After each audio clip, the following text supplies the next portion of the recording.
What's up guys? Good morning. So, current location dito tayo sa Sablan. Final destination, Imuki Island.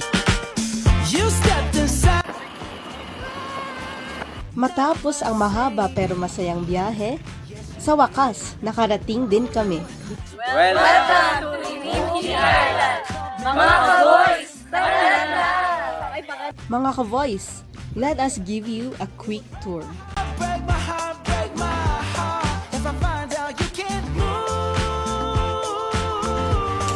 So dito guys, may bilihan tayo dito ng mga souvenir. Pwede nyo pang gift sa mga loved ones nyo, sa best friend nyo, or pwede nyo lang gamitin or what. And ang daming mga bracelet dito na gawa mismo nila.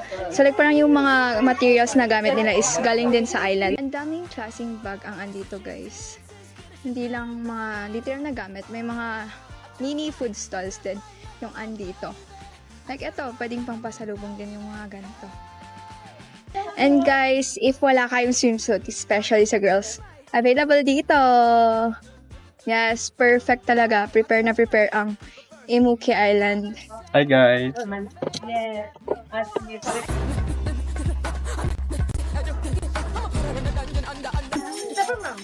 Wala kang mabili. Walang pwedeng mabili.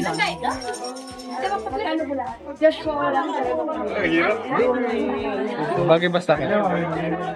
Rate 1 to 10. Baliktad pa. Baliktad. Guys, baliktad pa talaga yung way nyo Anyways, marami silang what do they call this sando. So think. Look at these guys. Sabihin mo ano bag. May bag din sila.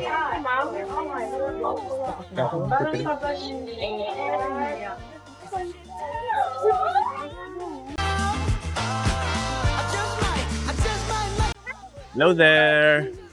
Want to level up your experience here in Imuki Island? We have some sort of activities that you can see in here. We have snorkeling.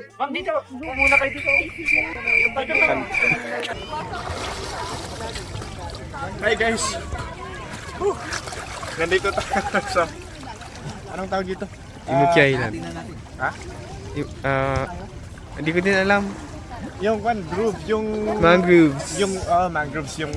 Yeah. Plinag ko kanina, so ito yung sinasabi kong hidden place, hidden secret natin. So, ito guys, kakatapos na magtambisaw. Masarap ang tubig. Maalat-alat nga lang kasi dagat. Tama. Ngalat ng dagat. Oh, Slovenia! So, guys, hapunta na kami sa labas. Si guys, excited niyo.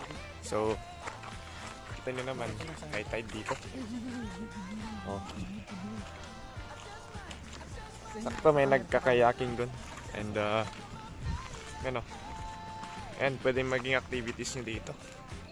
And also, dahil high tide, expect na may pupuntang mga nakabangka dito. You know?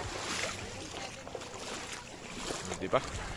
So, ngayon pupunta muna kami sa kampo kasi nalunod yung phone ko. Oh my god. Yun yung pinaka isang titignan nyo kung magta-travel kayo sa mga tubig-tubig. Secure nyo yung gamit nyo para hindi kayo matulad sa akin. Nag-swimming ako, sumama yung phone. Donate. Please like and subscribe para may pangbili ng bagong phone. So yun lang muna. And abangan nyo kami doon. Pupunta lang kami doon magpapalit ng konti. So, bye-bye.